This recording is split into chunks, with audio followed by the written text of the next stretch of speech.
Hey, hey, hey, hey, hey, hey, hey.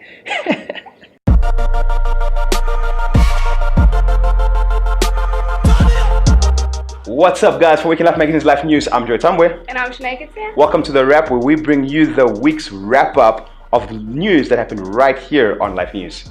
So without further ado, let's get to it.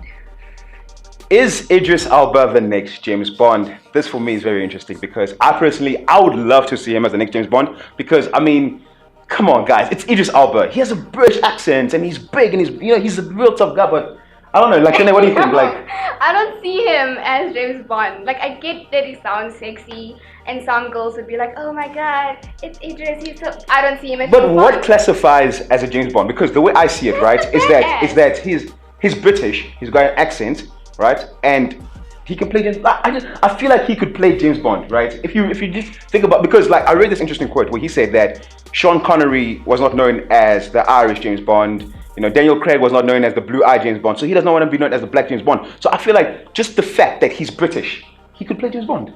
Just a simple fact. They could have gotten anyone else as well who's British. But is he badass though? I don't see him as that badass. I mean, James Bond is about he's a spy and all that stuff. I don't see Idris as a spy. I'm sorry. I see him as like a romantic. But isn't that where Hollywood comes in? Hollywood now can do the makeup thing, make him look like this. He could go to the gym and get skinnier or buffer or whatever it may be. I mean, like he's British, guys. He's British.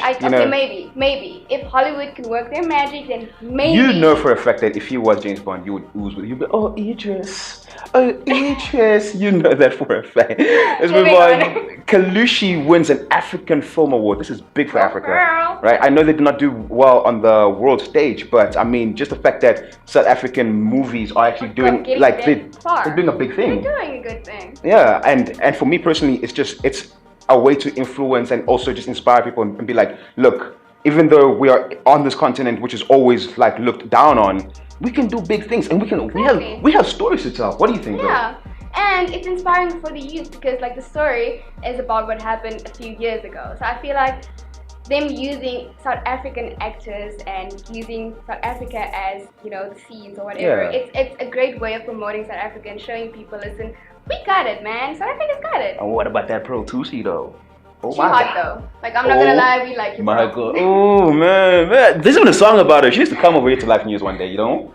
Well, if you're seeing this, if you're watching this, come through. Okay? Come through to Waking Life, right? Have a nice with us. You get to meet me. She can go home, but you get to meet me. You get to meet me.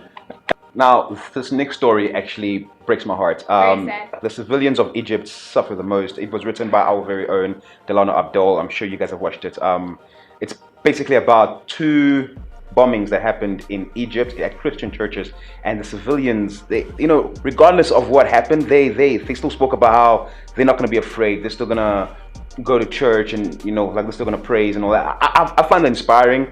I mean, pretty inspiring. Like people died, but after all of that, like they're still ready to express their faith and stuff. And I feel like that's something that people don't actually do. Like people don't stand, like they're not like willing to die for what they believe in. But these people are like willing, like they don't care how many times they have to suffer. They're just willing to go through it. And faith. Yeah. They have faith and hope in a better future. But now Egypt has declared a 3-month state of emergency.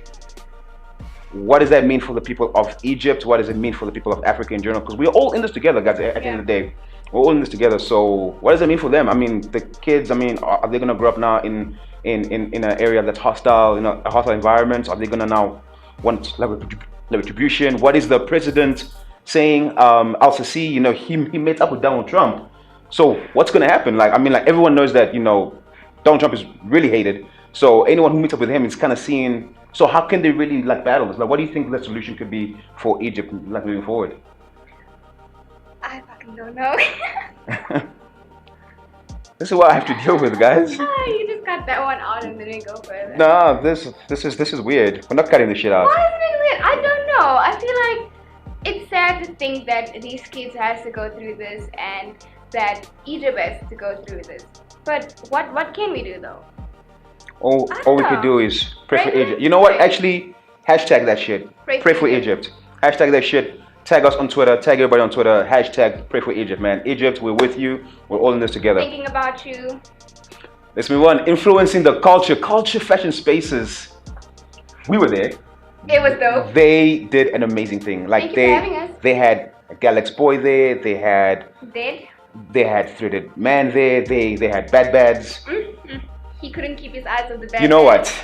Let's talk about the fashion. I think it's so cool how like youth urban culture has gone from being gangster or thuggish or whatever to like it's like if you're not dressed like this, if you're not wearing hoodies, if you're not wearing, you're not cool enough. You're not cool enough. It's crazy because back in the days like people would, and now it's you gotta be a certain way. Like there's a certain way to be. There's a certain personality that you gotta ooze, and there's something about being I mean, like even I don't want to make it a race thing, but even like white people are becoming urban. Do you know what I mean? And they look really good in it. Yeah, and it's crazy now how things are transcending from something that was negative to something that everyone wants to do now. From Puma, Nike, all of them. Urban culture is just taking over. Yeah. It's taking over here at Life News as well. I mean look at how. I mean, look at me. She can go away. No, you can go away. Okay, sorry, ladies, look at him.